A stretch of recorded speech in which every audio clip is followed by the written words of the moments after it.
it's Maria from Four Roots, and I'm here to talk to you today about moving with plants.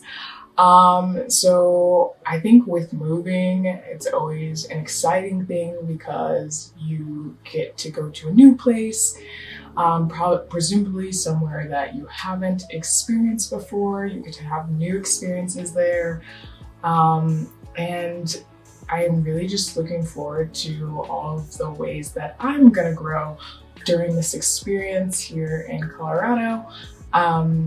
So I just want to tell you also about my moving experience with plants, how that journey was, and kind of my tips and tricks, and then I can show you exactly how my plants are doing now, and then show you some of the new plants.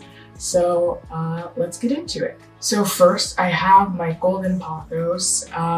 This was one of the first plants that I had put into a Four Roots planter, and let me tell you, it did not look like this. Ever since we got here, it has been just so sad. It has not looked very good at all. You see that there's like yellowing and brown leaves.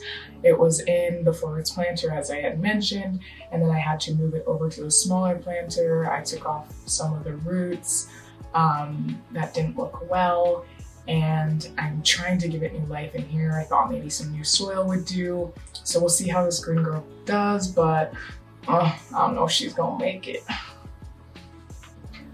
Yeah. So this is my sparkling Sarah. There are no words, like what do you say? Yeah, she just hasn't really acclimated to this environment very well. She used to be very, very full and beautiful, eye-catching, and she's not enjoying this right now. There's zero growth. What I'm hoping for her is that over the next couple of months she sits and thinks about it and hopefully takes off during the spring season, but I'll keep you updated. And I have my Monstera Mo.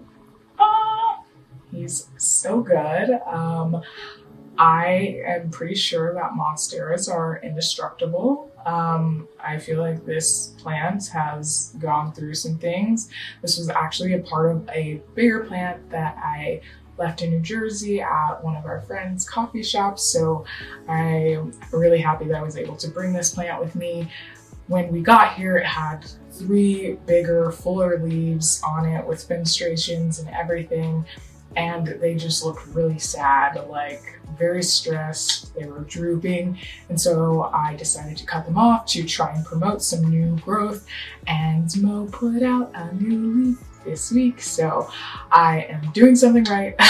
We also have another leaf growing here, which I'm sure will take off beautifully, and this new plant will be revived, and I'm very excited to see what this plant will grow into in the next couple of years. And next up we have this guy. This was one of my first arrangements also, so don't judge. But overall, the plant is in a very good health, very good standing. This plant has definitely gone through the ringer though. It's always had some sort of mealybug infestation, and I've always treated it with neem oil. I've replaced the soil. It's just kind of like a disease that it's living with, and I'm just gonna have to deal with it. You know, we're just on this journey together, so we're gonna make it work. But overall, the succulents have done really, really well in the new environment. I think they are better at handling drier environments, so this is definitely working well for them. And on top of everything that she's gone through anyways, this planter took a spill off of the table that I was moving, and pretty much all of the roots and everything stayed intact in this planter. And that's why I love these, because they're so durable. It's not like terracotta or ceramics, and when it falls off, it's gonna break and you have to repot it. I literally just shoved everything back into this planter. And I put some new soil on it, and that was that. But overall, not so bad. Maybe might fill it in. There's some little propagations that are going on in there. So hopefully those sprout and then it'll fill in the areas where it looks a little bare right now.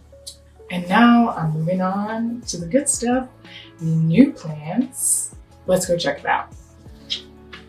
So we have my newest favorite plant, the white butterfly syngonium, and I am obsessed with this plant. Like, I think it's so cute. It's like perfectly rounded right now, so I've been rotating her every day, or actually every watering day, just to make sure that I sustain this like beautiful like round growth. I haven't been good at that in the past, so I'm going to try and be better about it. It's been really easy to maintain. I just make sure to keep the soil a little bit moist. Doesn't like bright light, so I keep it about a few steps away from the window, a south-facing window, and she's been doing pretty good.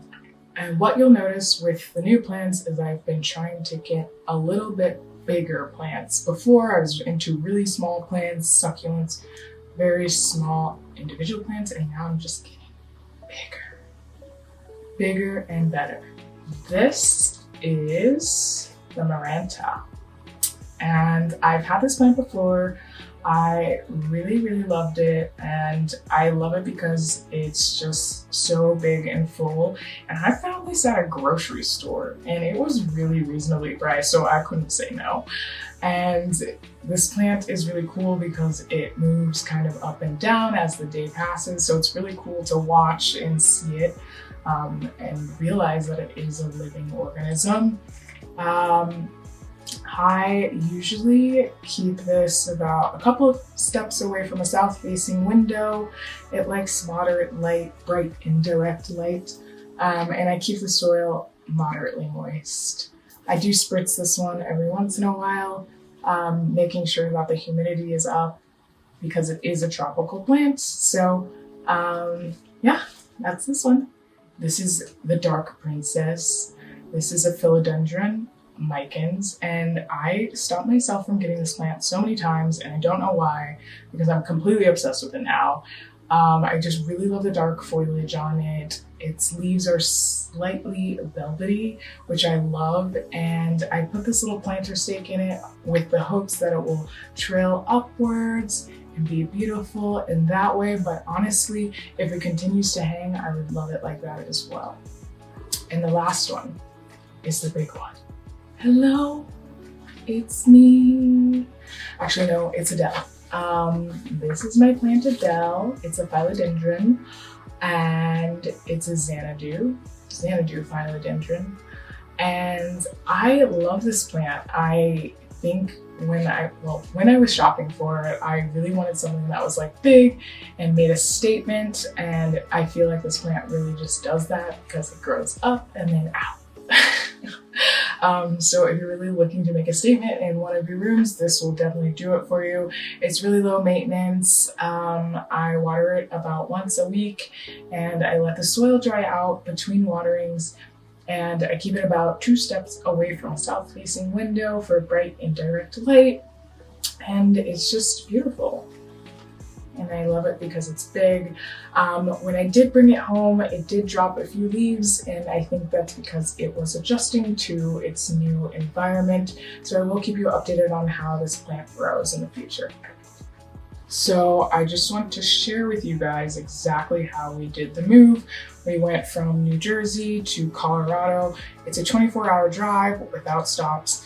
So obviously we need to stop. We stopped one day in Missouri, in St. Louis, and we stayed there for a full day. And then the following day, we ended up making the rest of the 14 hours to get to Colorado. So my husband, he has a Ford Fiesta, which usually gets really great gas mileage unless you have a huge travel pack on the top, a mountain bike, 2 dogs, suitcases, anything else you can think to travel, and of course my plants. So I took about 10 plants or so.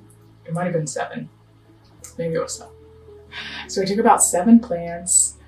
I stuck them in the back seat on the floor, And the way that I did it is I kind of pyramid stacked them, and I let each stem come up outside of the stack, but around the stem, I stacked them like a little pyramid, exactly like you see the cheerleaders. And that worked. So over the course of 3 days, the plants got like mild to moderate light, but I definitely think it was pretty dark in that space. So some of them were definitely stressed during the move, like myself, so I don't blame them.